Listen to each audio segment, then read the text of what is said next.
और क्या हाल चाल, सब बढ़िया। तो आज मैं एक्सप्लेन करने वाला हूँ रेगुनेट इमोर्टल का नोबल एपिसोड 65 को। तो शुरू करते हैं। तो पिछले एपिसोड में आपने देखा था कि जो हमारे वांगलिंग था ना, वो एक नई जगह पर आ गया था जो कि सपनों की दुनिया होती है। और हमारा वांगलिंग भूतकाल की सारी जानकारियों को, सारे लोगों को देख ही रहा होता है। तभी हमारे वांगलिंग के पीछे से अचानक एक आइस बर्फ वाला अटैक आ जाता है और अब आगे अब जैसे हमारा वांगलिंग के पीछे से अटैक आता है ना, तो शुरुआत में तो वांगलिंग इसे आफ्टर इमेज समझता है कि मानो ये भी इल्यूजन हो, लेकिन दूसरे पल ही जो हमारे वांगलिंग की पावर है ना, उसके जरिए हमारा वांगलिंग पहचान जाता है कि ओरिजिनल अटैक ही है। वांगलिंग चलता है तो पलक झपकते ही इस अटैक को बीच में ही डिजोल्व कर देता है। अब इतने में हमारा वांगलिंग चलता है तो दूसरी साइड मुड़कर दिखने लगता है, जहाँ पर हमारे वांगलिंग को एक लड़की खड़ी हुई देखने को मिलती है। अब जैसे हमारा वांगलिंग सामने वाली लड़की को दिखता है ना, तो वो पहचान जाता है कि ये रेड बटरफ्लाई है। अब इतने में हमें रेड बटरफ्लाई को बताया जाता है, जो कि हमारे वांगलिंग को देख रही होती है और उसके पास में जो मेढक है ना, उसे भी देख रही होती है। अब रेड बटरफ्लाई को समझ में आता है कि सामने जो बंदा है ना, वो शायद उसे बहुत ही अच्छी तरीके से जानता है। रेड बटरफ्लाई चलती है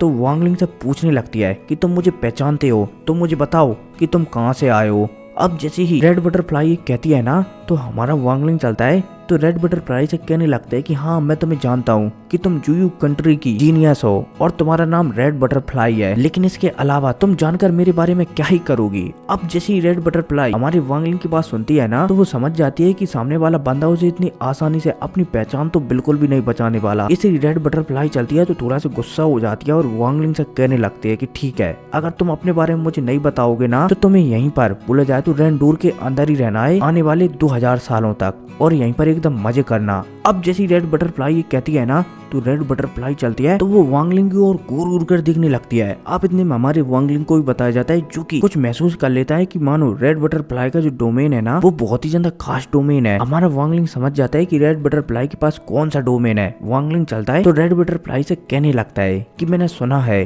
कि तुम 100 सालों के अंदर अंदर सोल फॉर्मेशन लेवल पर पहुंच गई हो और तुमने 100 सालों में अधिकतर अपनी ट्रेनिंग पर ही ध्यान दिया है। तो क्या मैं तुमसे पूछ सकता हूँ कि इस दौरान तुम्हारे माता पिता का ख्याल किसने रखा होगा। अब जैसे ही वांगलिंग ये पूछता है ना, तो रेड बटरफ्लाई की उसमें आग लग जाती है, मतलब कि दिमाग में, और वो गुस्से में हमारे वांगलिंग के ऊपर हमला करने के लिए आगे आने लगती है। अब रेड बटरफ्लाई चलती है तो छोटे छोटे बर्फ के क्रिस्टल बनाती है और तेजी से हमारे वांगलिंग के ऊपर हमला कर देती है। अब ये क्रिस्टल चलते हैं तो हमारे वांगलिंग के ऊपर आग बढ़ने लगते हैं, लेकिन वांगलिंग चलता है तो उसकी मेंढक को इशारा करता है और इशारा पाते ही मेंढक दोबारा से एक लाइटनिंग बॉल निकालता है और सारे क्रिस्टलों को डिस्ट्रॉय कर देता है। अब वांगलिंग चलता है तो अपने मेंढक को लेकर पीछे हटने लगता है और हटते हटते जो रेड बटरफ्लाई है ना, उससे दोबारा कहने लगता है कि ऐसा लगता है कि तुम्हारे माता पिता को तुम्हारी जरूरत थी, लेकिन तुम अपने आप पर घमंड पाकर पावरफुल बनती नहीं और तुमने तुम्हारे माता पिता को ही पीछे अनाथ छोड़ दिया। अब भाई साहब जैसे हमारा वांगलिंग ये और कहता है ना, तो रेड बटरफ्लाई और भी ज्यादा चिढ़ जाती है। रेड बटरफ्लाई चलती है तो एक तलवार को निकालती है और उसमें अपने इमोशन लेस डोमेन को डाल देती है। बोले जाए तो डोमेन की पावर को मिक्स कर देती है तलवार में और उस तलवार से तेजी से हमारे वांगलिंग पर हमला कर देती है। अब जब हमारा वांगलिंग शॉर्ट वाला अटैक अपनी ओर आता हुआ दिखता है ना, और खासकर उसमें डोमेन मिक्स दिखता है, तो वांगलिंग चलता है तो अपना फ्लैग को बाहर निकालता है और जो तलवार आ रही थी ना, उसे डिस्ट्रॉय कर देता है। हालांकि हमारा वांगलिंग ब्लैक फ्लैग की शक्तियों से तलवार को तो डिस्ट्रॉय कर देता है, लेकिन तलवार में जो डोमेन है ना, वो कहीं ना कहीं हमारे वांगलिंग के अंदर घुस जाता है। अब जैसे ये डोमेन हमारे वांगलिंग के अंदर घुसता है ना, तो हमारे वांगलिंग के अंदर जो इमोशन है ना, ये डोमेन सारे के सारे इमोशनों को भुलाने लगता है। बोला जाए तो हमारे वांगलिंग के अंदर उसके माता पिता के इमोशन है, बानेर के इमोशन है, जिसके लिए उसे जीना है, वो सब कुछ भूलने लगता है। अब जैसे वांगलिंग ऐसा होता हुआ दिखता है ना, तो वांगलिंग चलता है तो अपने डोमेन को भी एक्टिवेट करता है और जो इमोशन उस पर अभी तक भारी हो रहे थे ना, उन्हें बाहर निकाल देता है, क्योंकि वांगलिंग जानता है कि अगर एक बार इन इमोशनों ने उस पर काबू कर लिया ना, तो एक वो चलता फुलता लाश बन जाएगा, जिसे की रेड बटरफ्लाई पूरी तरीके से कंट्रोल कर पाएगी। अब जैसे ही वांगलिंग अपने जीवन और मौत का डोमेन एक्टिवेट करता है ना, तो जो रेड बटरफ्लाई का डोमेन था ना, वो बाहर निकल जाता है। अब जब रेड बटरफ्लाई अपने डोमेन को इस तरीके से बाहर निकलता हुआ दिखती है ना, तो यहाँ पर रेड बटरफ्लाई चलती है तो जैसे अपन दोनों हाथ जमीन पर पटकते हैं ना, ऐसे दोनों हाथों को जमीन पर पटकती है और पलक झपकती जमीन से बहुत सारे बर्फ के क्रिस्टल निकलने लगते हैं, जो कि पहाड़ जैसे लग रहे होते हैं, और तेजी से ये हमारे वांगलिंग की ओर आगे बढ़ने लगते हैं। अब जब वांगलिंग ऐसा करता हुआ दिखता है ना,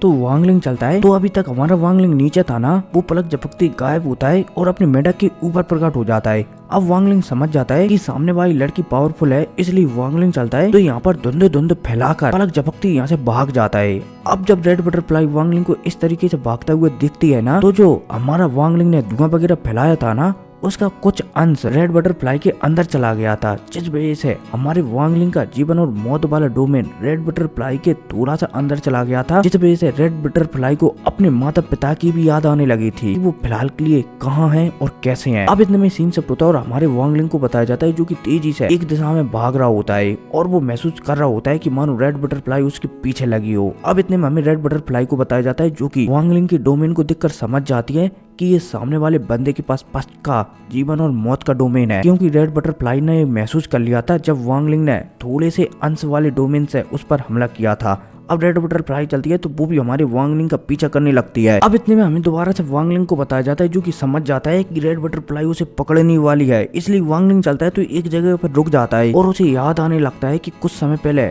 उसने एक हैंड टेक्निक का इस्तेमाल करता हुआ देखा था, जो कि सिर्फ हमारे वांगलिंग को ही दिखी थी। अब वांगलिंग चलता है तो जिस प्रकार से वो हैंड टेक्निक बन रही थी ना, वैसे की वैसे यहाँ पर हैंड टेक्निक बनाने लगता है। इतने में यहाँ पर रेड बटरफ्लाई प्रकट हो जाती है। अब जैसी रेड बटरफ्लाई आती है ना, तो दोबारा से हमारे वांगलिंग को बताया जाता है, जो कि हैंड टेक्निक बना चुका था और ये हैंड टेक्निक उसी आफ्टर इमेज जैसी लग रही होती है, जो पिछले एपिसोड में हमें सबसे अंत में बताई गई थी, जिसकी वजह से जो रेनडोर है ना, उसकी एक जनजाति बोले जाए तो एक पूरा का पूरा शहर डिस्ट्रॉय हो गया था। हमारा वांगलिंग चलता है तो उसी हैंड टेक्निक का इस्तेमाल कर देता है। अब जैसी रेड बटरफ्लाई ये दिखती है कि सामने वाले बंदे ने उस पर एक हैंड टेक्निक का इस्तेमाल कर दिया है, तो वो भी चलती है तो वो भी एक अटैक का इस्तेमाल कर देती है। लेकिन जैसी हमारे वांगलिंग का हैंड वाला अटैक और रेड बटरफ्लाई का अटैक टकराता है ना, तो ये दूसरे से टकराते नहीं है, बल्कि हमारे वांगलिंग का जो हैंड टेक्निक थी ना, वो सिर्फ एक आफ्टर इमेज थी, जो कि रेड बटरफ्लाई के आर पार निकल जाती है। और जो रेड बटरफ्लाई का अटैक था ना, वो डिस्ट्रॉय तो नहीं होता, लेकिन रेड बटरफ्लाई का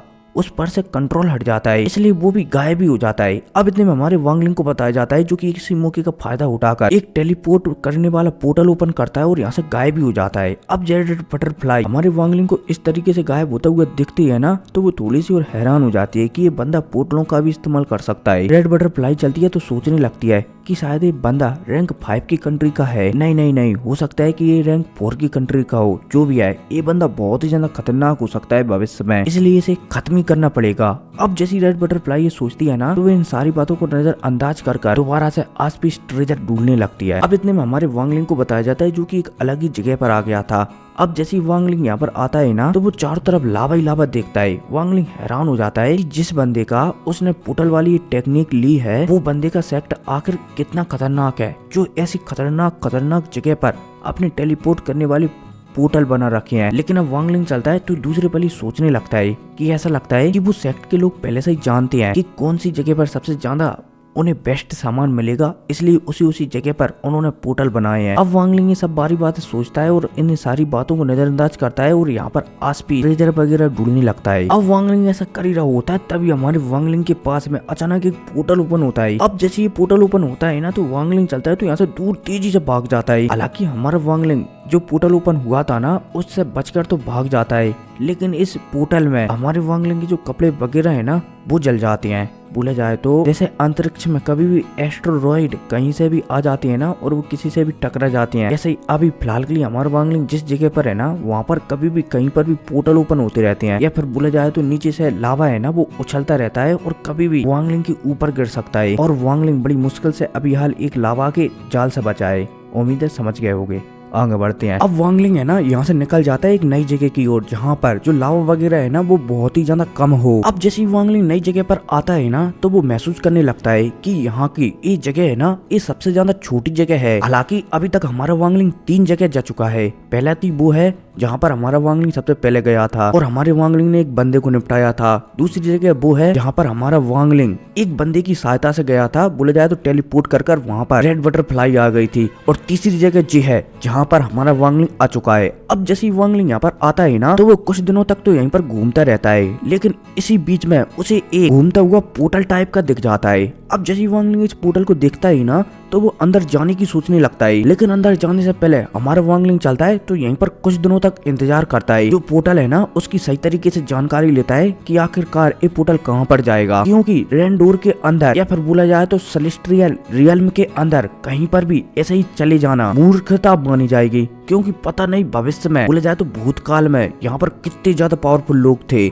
इसलिए वांगलिंग चलता है तो इस जगह की अच्छी तरीके से जांच पड़ताल करता है पहले 3 से 4 दिन, और फिर इसके बाद फाइनली हमारा वांगलिंग चलता है तो इस पोर्टल के अंदर चला जाता है। बोला जाए तो जी गुफा टाइप की थी, ठीक है। इस गुफा के अंदर ही जाने वाला होता है, तभी हमारे वांगलिंग को कुछ महसूस हो जाता है और वो अपने आप को यहीं पर हाइड कर लेता है। अब इतने में हमें 3 बंदों को बताया जाता है जो की अचानक यहाँ पर प्रकट होते हैं। अब जैसे ये तीनों के तीनों बंदे यहाँ पर प्रकट होते हैं ना, तो ये गुफा के अंदर जाने की सोचने लगते हैं। बोला जाए तो ये तीनों के तीनों बंदे गुफा के अंदर जाने के लिए ही आए थे, लेकिन यहाँ पर सबसे पहले जांच पड़ताल करते हैं कि आसपास कोई है तो नहीं, लेकिन इन तीनों में से कोई भी हमारे वांगलिंग का पता नहीं लगा पाता, और जो तीनों के तीनों बंदे होते हैं डालू सेक्ट से। अब फाइनली यहाँ पर थोड़ी बहुत बातचीत करने के बाद ये तीनों के तीनों बंदे चलते हैं तो अंदर चले जाते हैं। अब अंदर आने के बाद इन तीनों बंदों में से एक बंदा चलता है, तो जैसे जो कद्दू रहता है ना, कद्दू, तो उस जैसा घड़ासा निकालता है, कद्दू नहीं गुलदस्ता मान लो आप, गुलदस्ता जैसा एक जक्सा निकालता है और एक बहुत बड़ी मूर्ति को हटाकर उस मूर्ति के नीचे से लिक्विड टाइप का निकालने लगता है और जग में एकत्रित करने लगता है। अब जैसे एक बंदा इसे जग में एकत्रित करने लगता है ना,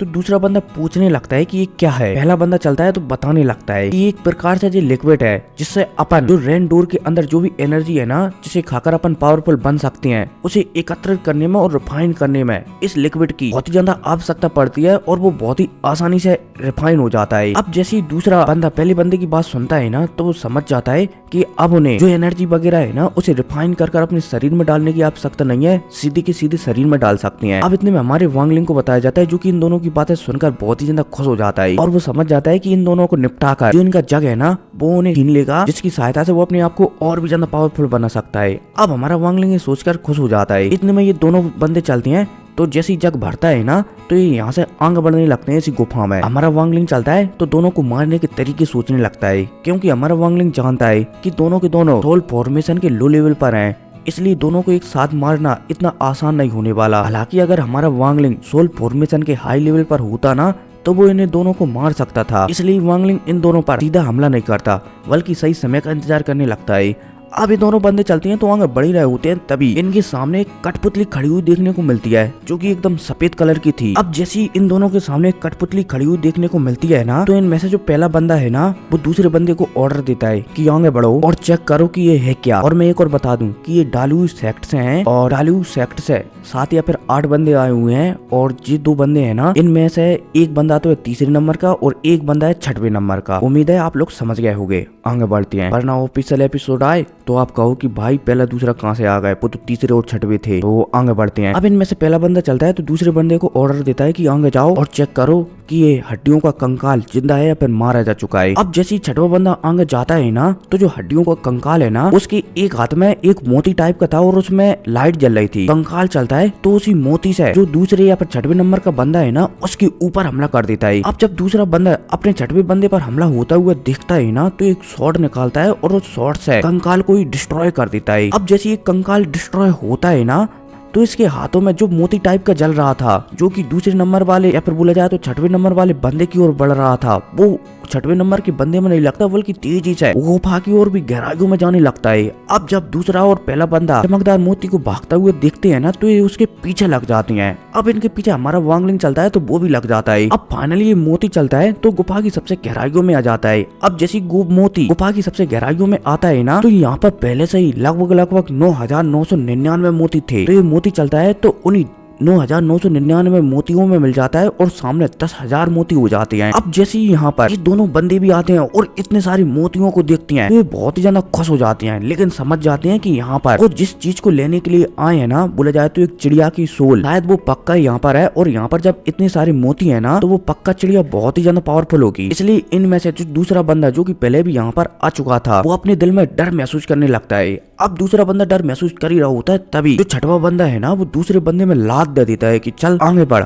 अब जैसे ही दूसरा बंदा ये देखता है कि छठवा बंदा उसे धोखे से मोतियों के बीच में फेंक रहा है, तो वो इससे पहले कुछ कर पाता, इससे पहले छठवा बंदा उसे मोतियों के बीच में फेंक देता है। अब जैसे ये दूसरा बंदा मोतियों के बीच में जाता है ना, तो इसकी जो हड्डियां है ना, बोले जाए तो बॉडी है ना, एकदम जलकर धूल में बदल जाती है और सिर्फ हड्डियां अकेली बचती हैं, जो कि वो भी धूल में ही बदल जाती हैं। अब सिर्फ आत्मा के लिए बचती है। आत्मा चलती है तो दूसरे बंदे की यहाँ से भागने की कोशिश करने लगती है, लेकिन छठवे बंदा चलता है तो इसकी आत्मा को भी यहीं पर ट्रैप कर देता है। अब जैसी दूसरे बंदे की आत्मा भी यहाँ पर ट्रैप होती है ना, तो जो गुफा है ना, उससे अजीब सी लाइनें निकलने लगती हैं। अब जैसी अजीब सी मतलब कि काले कलर की लाइनें निकलने लगती हैं और जो दूसरे नंबर की बंदे की आत्मा है ना, उसे भी खा जाती हैं। अब जैसी छठवा नंबर का बंदा ये देखता है कि दूसरे नंबर का बंदा मारा जा चुका है और यहाँ पर वो चिड़िया को नहीं पकड़ सकता, तो छठवे नंबर का बंदा चलता है तो तेजी से यहाँ से भागने लगता है। अब इतने में हमारे वांगलिंग को बताया जाता है, जो कि सब ये छुपकर देख रहा था। हालांकि वांगलिंग ने अपने आप को हाइड कर रखा था एक फॉर्मेशन के थ्रू। अब इतने में हमें दोबारा से छठवे नंबर के बंदे को बताया जाता है, जो कि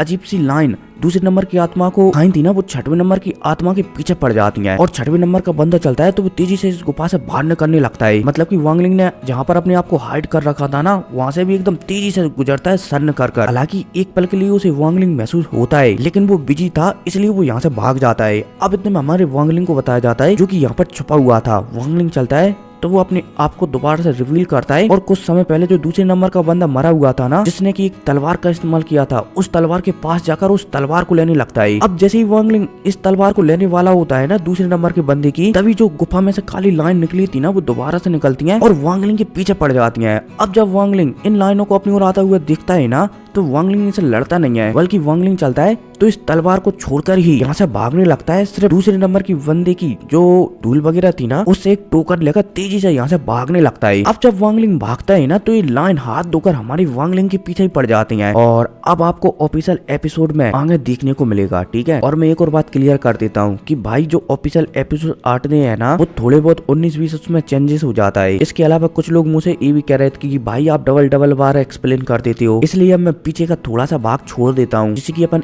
ऑफिशियल एपिसोड में एकदम डिटेल्स में एक्सप्लेन करते हैं। उम्मीद है समझ गए होगी। इसलिए जब ऑफिशियल एपिसोड में डाला करूँ ना, तो उसका पीछे का भाग एकदम डिटेल्स में दिखा करो, ताकि स्टोरी सही से समझ में आए। खैर कोई नहीं, मिलते हैं अगली वीडियो में। Take care, bye. और हाँ, चैनल को सब्सक्राइब कर देना और शायद कल एक नया एपिसोड आएगा, ठीक है। तो मिलते हैं अगली वीडियो में। Take care.